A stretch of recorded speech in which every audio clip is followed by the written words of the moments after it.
What if you could borrow money to buy an asset, and that asset paid the loan back for you? Not from your paycheck, but from the income produced by the asset. I'm going to show you the exact two-step move regular people are using right now. They're buying income-producing assets with the bank's money, assets that pay you from day one. And no, you don't need savings to start. You don't need to already be rich.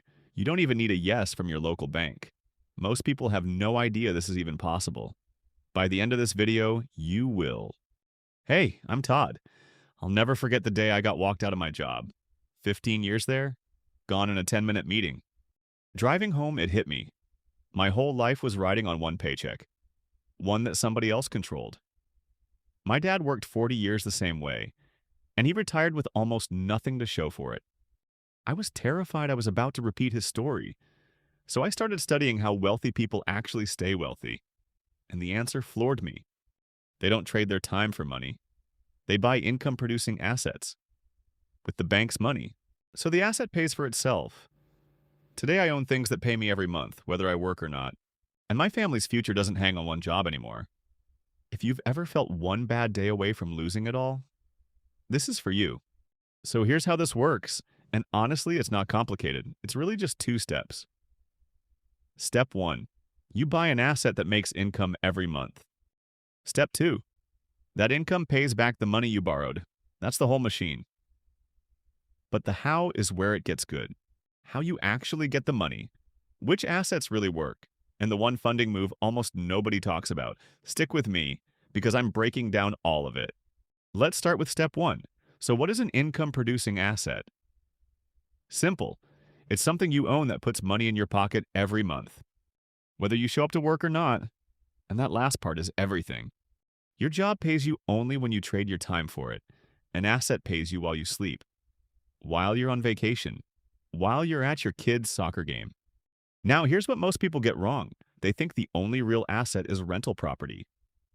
Rentals are great, but they're just one item on a long menu. Let me show you that menu. You've got self-storage facilities. People pay you every month just to keep their stuff in a box. Laundromats and car washes, simple, cash-flowing, recession-resistant. Vending machine routes, and ATM machines. Yep, people own the ATM and earn a fee on every withdrawal. Billboards, RV and boat storage, mobile home parks. Then on the digital side, established online businesses, software and apps, content websites, and one a lot of people miss. Equipment you buy and lease out to other businesses. They make the payments. You keep the asset. Now you might be wondering, Todd, which one should I pick? Here's a simple way to think about it. Some are low touch. Storage, ATMs, billboards, equipment leasing. They mostly run themselves. Others take more work but can pay a lot more, like a small business or a fixer-upper property. There's no single right answer. The right asset fits the time and the temperament you have. We'll go deeper on picking in a future video. But I know what you're thinking. Todd, all of these cost money I don't have. And that is the whole point of this video. You're not buying these with your savings. So how do you pay for them? That's step 2. And it's where this gets good. Here's the part that flips a switch in people's heads. You borrow the money to buy the asset, and the asset's own income pays the loan back. You're not paying this out of your paycheck. The asset is paying for itself. Let me make this real with round numbers. Say you borrow $500,000 to buy a cash-flowing asset, and say that loan costs you around 8% a year. Now say that asset, after all its expenses, returns 15%. Watch what just happened. The asset earns 15. The money costs you 8.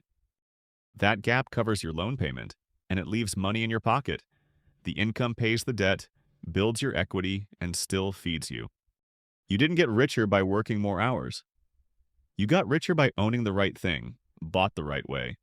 Now, is every deal a clean 15%? No. The numbers are different on every deal, and projections are never guaranteed. We'll talk about that, it's important. But understand the mechanism, because the wealthy have used it for 100 years. They use other people's money to buy assets that pay for themselves. That's the secret that isn't really a secret, it's just one nobody taught you. So that leaves the big question, the one you've been asking since I said the word borrow.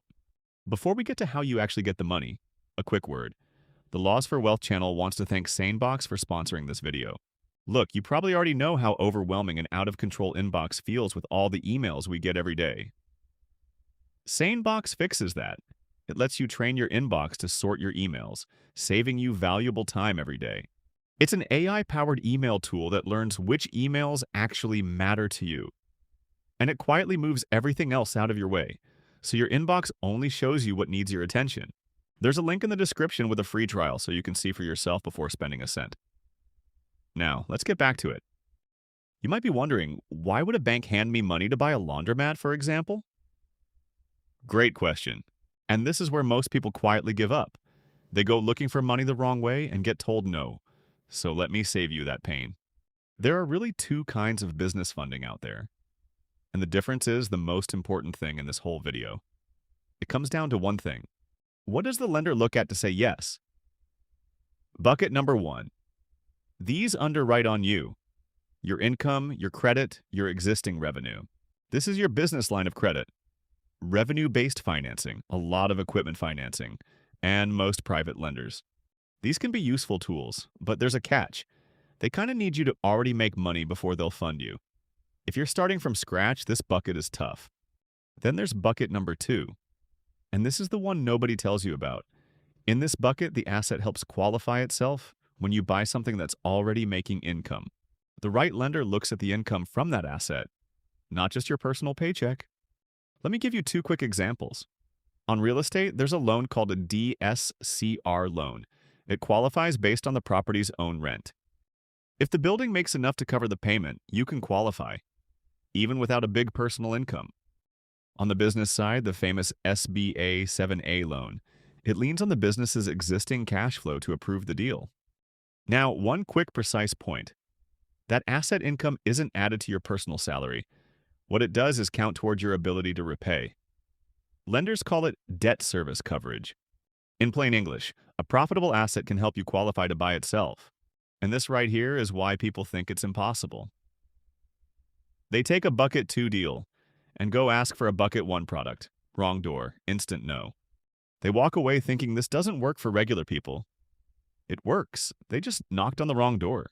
If you saw my last video on funding programs, this is exactly what I meant. Now I have to tell you about the part that surprised me most, because most people have no clue this is even legal. The bank is not your only possible lender. When you buy an existing business, the seller can finance it for you. The previous owner becomes the bank. They let you pay them over time instead of all at once. It's called seller financing. And it is not some rare loophole. By the industry's own numbers, around 60% of Main Street sales include some of it. And paired with an SBA loan, buyers can sometimes get in for as little as 5% down to buy a business that's already profitable. I'm not going to rush this here. Honestly, it deserves its own video. And that's exactly what we are working on for a future video. So if buying a cash-flowing business with little of your own money sounds good, make sure you're subscribed because that one's coming soon. For now, let's make sure you don't blow yourself up, because this strategy has landmines. Leverage is like a power tool. Used right, it builds wealth fast. Used wrong, it cuts the other way. So here are the mistakes that take people down, and how you avoid everyone. Mistake 1. Skipping due diligence. This is the #1 money loser, hands down. A lot of these assets are easy for a seller to fake, especially cash businesses like laundromats. Some sellers claim $25,000 a month when it's really $18,000. At a typical price, that one lie can cost you tens of thousands. So you never trust the seller's word. You verify. Bank statements, utility bills, the real receipts. For a laundromat, you literally go count the coins for a few weeks. Trust nothing you can't prove. Mistake 2. Paying for potential instead of performance. You value the asset on what it earns today, not the dreamy upside the seller promises. Being off by even $500 a month can mean overpaying by 30 grand. Buy the numbers that exist, not the fairy tale. Mistake 3. Falling in love before you run the math. Before you get emotional, do one calculation. Does the income comfortably cover the loan payment? If the payment eats everything the asset makes, no lender approves it, and neither should you. Run the numbers first, fall in love second. Mistake 4. Draining your savings to zero. Don't put every dollar into the down payment. Lenders actually see that as a red flag, and life will send you a surprise repair or a slow month. Keep a cushion, always. Mistake 5. No transition plan. When you buy a business, the seller's knowledge is part of what you're buying. Get them to stick around, train you, hand off the customers. And a quick red flag: if the owner works 60 hours a week to keep it alive, that's not passive income. That's a job you just bought. Mistake 6. Using borrowed money in ways your loan doesn't allow. Every loan has rules on how the money can be used. Read the agreement. Break those rules and you can trigger serious problems. Match the right funding to the right asset. Mistake 7. Too much leverage. Just because you can borrow more doesn't mean you should. Don't let one bad quarter sink you. Buy assets that cash flow from day one and leave room to breathe. And let me be straight with you on one thing. Little money down does not mean no risk. These loans almost always require a personal guarantee, meaning you're on the hook if it goes sideways. This is real. Treat it that way. But don't let fear freeze you either. There's a trap on the other end called paralysis by analysis. People research forever and never buy anything. Don't be that person. Set your criteria, do your homework, and when a deal checks out, move on it quickly. And yeah, quick and important. Everything here is education, not financial advice. Before you sign anything, talk to a CPA and an attorney. That's not me covering myself. That's how the people who actually win do it. So let's bring it all the way back. Remember what I promised you at the start? Borrow money, buy an asset, let the asset pay the loan back. Now you actually know how it works. 2 steps. Buy something that makes income. Let that income repay the debt. You know which assets to look at. You know the 2 kinds of funding and why the asset itself can get you approved. And you know the mistakes that wipe people out so you can step around them.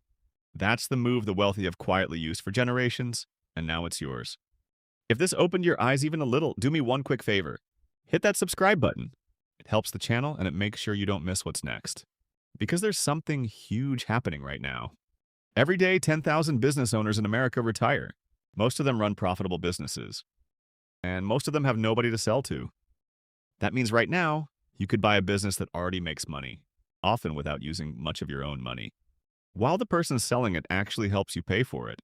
I'm going to show you exactly how it works in my future videos. See you there.